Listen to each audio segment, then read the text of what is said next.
बड़ी समस्या है यहाँ पलायन। पलायन सिर्फ गरीबों की समस्या नहीं है। कई लोगों को लगता है कि गरीब आदमी का लड़का बाहर जाता है मजदूरी करने ट्रेन में भर के, ये आपका भ्रम है। हम गांव में चले दिखा, सिर्फ गरीब के लोगों का के लिए पलायन नहीं है, गरीब लोगों के लिए पलायन नहीं है। हाँ, कोई ऐसा यहाँ परिवार नहीं है जिसको पलायन का दंश नहीं झेलना है। फर्क बस इतना ही है कि गरीब का बच्चा बाहर मजदूरी करने जा रहा है और आपका बच्चा बाहर पढ़ाई या नौकरी करने जा रहा है। जा सब रहे, किसी के बच्चे, किसी को परिवार को अपने बच्चे के साथ रहने का अवसर नहीं। तो पलायन सबसे बड़ी समस्या है। इसने बिहार में परिवार की परिकल्पना ही खराब कर दी है। लोग ये मानते हैं कि अगर बच्चा को बढ़िया पढ़ने में हो गया तो उसको बाहर ही जाना है। अगर मेरा बच्चा नौकरी करेगा तो इसका मतलब है कि हमको उसको हमसे दूर ही रहना है। अगर कोई बीमार पड़ गया, इलाज कराना है तो बिहार से बाहर ही जाना है। तो पलायन बहुत बड़ी समस्या है। इसको कैसे निपटा जाए, इसको समझिए, क्योंकि सामान्यतः भाषणों में आप ये नहीं सुनते हो। सबसे बड़ी समस्या है, इसने बिहार में परिवार की परिकल्पना ही खराब कर दी है। लोग ये मानते हैं कि अगर बच्चा को बढ़िया पढ़ने में हो गया तो उसको बाहर ही जाना है। अगर मेरा बच्चा नौकरी करेगा तो इसका मतलब है कि हमको उसको हमसे दूर ही रहना है। अगर कोई बीमार पड़ गया, इलाज कराना है तो बिहार से बाहर ही जाना है। तो पलायन बहुत बड़ी समस्या है। इसको कैसे निपटा जाए, इसको समझिए, क्योंकि सामान्यतः भाषणों में आप ये नहीं सुनते हो। बिहार में जो श्रम का पलायन है, लोगों का पलायन है, ये लोगों का पलायन इसलिए है कि यहां से बहुत बड़ी संख्या में बुद्धि और पूंजी का पलायन है।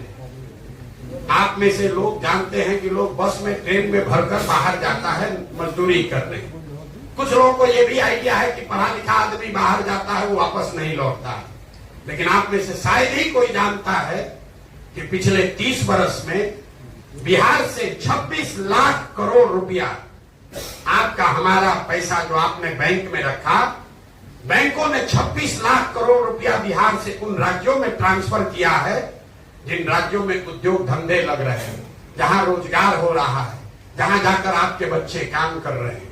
अब आप लोग माथा खुजला रहे होंगे, भाई कौन नया आंकड़ा आ गया, ये तो बिहार में कोई अभी तक चर्चा नहीं किया है। रिजर्व बैंक ऑफ इंडिया एक आंकड़ा जारी करता है बैंकों को लेकर। बैंक जो चलते हैं उनका जो बिजनेस है वो आपसे पैसा कलेक्ट करता है और बैंक का बिजनेस है, और उसकी जिम्मेवारी है कि जो पैसा आप बैंक में जमा करें उसका एक पोर्शन, मतलब 100 रुपया जमा किए तो कम से कम 70 रुपया उसको समाज को लोन के तौर पर देना है, ताकि आप घर बना सकें, गाड़ी खरीद सकें, बिजनेस रोजगार कर सकें, खेती में काम बेहतर कर सकें।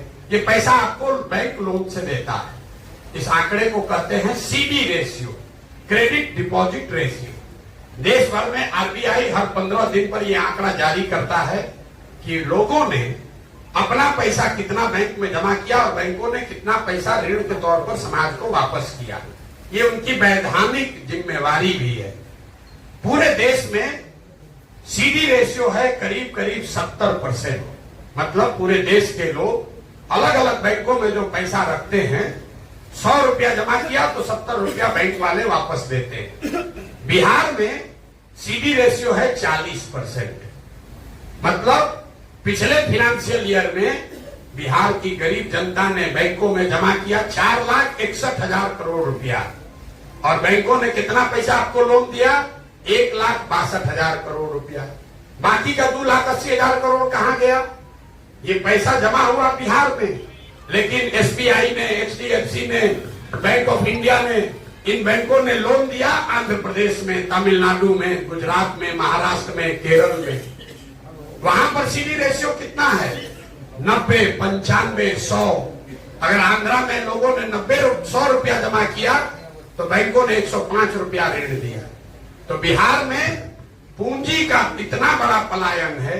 आप जरा अंदाजा लगाइए, आप लोग सब लोग गाड़ी से आए हैं, अगर गाड़ी खरीदने के लिए बैंक से आपको लोन न मिले तो कितना आदमी कम गाड़ी खरीदेगा? आधा आदमी का मोटरसाइकिल और गाड़ी नहीं खरीदाएगा। लेकिन अगर पैसा आपको मिल रहा है तो आप गाड़ी खरीद लिए, उसका ईएमआई भर रहे हैं। अगर ये पैसा मिलता तो आप कितना समझिए ज्यादा लोग घर बना रहे होते, कितने लोग नया उद्योग धंधा कर रहे होते। तो जन सुराज की सोच है और ऐसा नहीं है कि बैंकों की मनमानी है। ये मुख्यमंत्री के चेयरमैनशिप में एक कमेटी है जिसकी ये जिम्मेवारी है कि ये 70% सीडी रेशियो को मेंटेन करके रखा जाए। लेकिन जैसे बिहार में शिक्षक मुख्यमंत्री का बात नहीं सुन रहा है, दरोगा और सीओ बीडीओ नहीं सुन रहा, वैसे बैंक वाला भी नहीं सुन रहा है। ये वजह है कि बिहार में पूंजी की, कैपिटल की बहुत स्कार्सिटी है। आप यहाँ पैसे वाले हैं, आपको नोएडा में घर खरीदना है, वहां बैठे बैठे लोन मिल जाएगा। लेकिन भभुआ में 2 तल्ला घर बनाना है तो लोन लेने के लिए बैंक में 10 को चक्कर लगाइएगा, 20,000 घूस दीजिएगा, तब आपको लोन मिलेगा।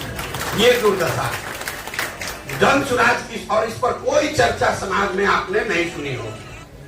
आप यहाँ क्या, मैं आप दावे पे से कह रहा हूँ, यहाँ के फाइनेंस मिनिस्टर को बुलाइए और उससे पूछिए कि सीडी रेशियो क्या है, तो कहेगा ये क्या होता है। कोई पत्रकार से पूछिए, उसको मालूम ही नहीं है।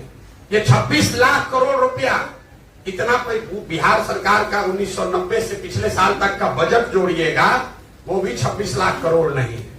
अंदाजा लगाइए कि अगर 26 लाख करोड़ रुपया बिहार के लोगों के पास उपलब्ध होता तो कितने लोगों ने ज्यादा घर बनाया होता, कितने लोगों ने नई गाड़ियां खरीदी होती, कितने लोगों ने स्वरोजगार किया होता। उसने लड़के ने पूछा कि युवा आपको वोट क्यों दे। युवा वोट इसलिए दे कि पहली बार बिहार में कोई कह रहा है कि सरकारी नौकरी नहीं देंगे और तुमको देने का भी चिंता से निकालेंगे। हमें दुनिया में जितने देश बड़े बने हैं, अमेरिका में बैंक का पीओ बन के लोग, बैंक का पीओ का कोचिंग करके अमेरिका बना है। दुनिया में जितने बड़े देश बने हैं, मुसल्लापुर में कोचिंग सेंटर में पढ़ के बना है। जो देश आगे बढ़े हैं वो कोचिंग सेंटर करके या बैंक में या रेलवे में या सेना में भर्ती होकर नहीं बना है। उन राज्यों में, उन देशों में ये व्यवस्था बनाई गई कि बच्चे आपके बढ़िया पढ़ें और पढ़ लिख के बाद वो रोजगार करने के लिए उनके पास वो व्यवस्था हो, पूंजी हो, सरकार का सपोर्ट हो, ताकि आप स्वरोजगार कर सकें। तो हम लोग युवाओं को ये कह रहे हैं कि आपको स्वरोजगार करना है। नौकरी का देखिए, एक आंकड़ा दे रहे हैं आपको, कभी आप 2-4 साल से सुन रहे हैं, कहता है तेजस्वी यादव कि हम 10 लाख नौकरी दे देंगे, और आप लोग कहते नाम नहीं दे पाएगा। 10 लाख कैसे देगा, 2 लाख दे पाया, 4 लाख दे पाया। एक आंकड़ा दे रहे हैं, और इससे आरक्षण वाला बात भी आपको समझ में आएगा। पूरे बिहार में चपरासी से लेकर मुख्य सचिव तक जितने लोग सरकारी नौकरी करते हैं, सबका संख्या जोड़िएगा तो आपको पता नहीं है, टोटल 23 लाख आदमी ही सरकारी नौकरी में है। मतलब 1.97% लोग ही सरकारी नौकरी में हैं। उसी के लिए पूरा समाज लड़ रहा है कि इसमें हमको रिजर्वेशन दे दो कि हमको दे दो। अरे भाई 100% रिजर्वेशन ले लो, तब भी तो 98% आदमी का कुछ नहीं होने वाला। 1.97% लोग ही सरकारी नौकरी करते हैं, और उसी में सारे समाज को उलझा के रख दिया। इतने आदमी हैं, अगर निकलने का दरवाजा बंद करके एक कर दिया जाए, आधा आदमी इसमें पिसा के मर जाएगा निकलने के हड़बड़ी में। तो 10 गो नौकरी है और 1000 बेचारा बच्चा उसको पाने के लिए लड़ रहा है। खेत बेचकर मुसल्लापुर में अपना कोचिंग कर रहा है, कोचिंग माफिया को जाके पैसा दे रहा, सोच रहा है कि हम इसमें पार हो जाएंगे। कैसे पार होइएगा? तो जन सुराज की सोच है कि ये सरकारी नौकरियों की जो मृग मरीचिका है, इससे युवाओं को निकाला जाए, आपको स्वरोजगार के लिए प्रेरित किया जाए, आपको बढ़िया पढ़ाई हो, आपको पूंजी हो, ताकि आप कुछ न कुछ रोजी रोजगार कर सके। हम तो सरकारी नौकरी नहीं करते, हमारा जीवन नहीं चल रहा है। यहाँ बैठा हुआ बहुत आदमी सरकारी नौकरी नहीं करता है, उसका जीवन नहीं चल रहा है। लेकिन लोगों के बच्चों के दिमाग में बैठा दिया गया है। 12वीं में लड़का गया नहीं कि बस सरकारी नौकरी का तैयारी शुरू कीजिए। सरकारी नौकरी अगर मिलता है कोई दिक्कत नहीं है, लेकिन सरकारी नौकरियों के भरोसे 13 करोड़ बिहार के लोगों के प्रॉस्पेरिटी का प्लान नहीं बनाया जा सकता है। तो जन सुराज की सोच ये है कि 15 साल से कम उम्र के जो बच्चे हैं, उनको इतनी बेहतर शिक्षा दी जाए कि वो आगे चलकर समाज और व्यवस्था पर बोझ न बने। सबसे पहले जरूरी है, क्योंकि सबके पास, राज्यों के पास भी संसाधन लिमिट है। ये 15 साल से कम उम्र का बच्चा अगर पढ़कर अपने पैर पर इंडिपेंडेंट हो गया तो उसको 5 किलो अनाज नहीं चाहिए, उसको 400 रुपया पेंशन नहीं चाहिए, उसको इंदिरा आवास नहीं चाहिए, वो अपने पैर पर खड़ा हो गया। तो दुनिया में जितने डेवलपमेंटल इकोनॉमिस्ट हैं वो बता रहे हैं, अमर्त्य सेन को पढ़िए, आपको वो बताएंगे कि सबसे पहले जरूरी है कि जो प्राइमरी एजुकेशन है 15 साल से कम उम्र के बच्चों का सबसे पहला हक होना चाहिए समाज के रिसोर्स पर, क्योंकि वो काबिल बन जाएगा तो समाज पर, व्यवस्था पर बोझ नहीं बनेगा। दूसरा जो पिलर है जनविकास की सोच का कि 15 साल से 45 साल की उम्र के जो लोग हैं उसको अब आप फिर से पढ़ा नहीं सकते, लेकिन उसको आप पूंजी अगर उपलब्ध करा दें तो कोई ना कोई वो रोजी रोजगार कर सकेगा। आप पूंजी की महत्ता को समझिए। आपको एक उदाहरण देकर बताते हैं। मान लीजिए कि आपको बाल काटने आता है, किसी एक व्यक्ति को बाल काटने आता है, वो सोच रहा है कि हम सैलून यहाँ खोले भभुआ में तो हमको घर परिवार चलाने के लिए 10-20 हजार रुपया मिलने लगेगा। उसने बड़ी मेहनत करके 20-25 हजार रुपया बचाया, सैलून खोलने गया तो पता चला 1 लाख रुपया लगेगा। अगर बैंक से उसको 80 हजार रुपया लोन मिल जाए तो सैलून खोल लेगा, 4-5 आदमी को रोजगार देगा, अपना परिवार भी चलाएगा।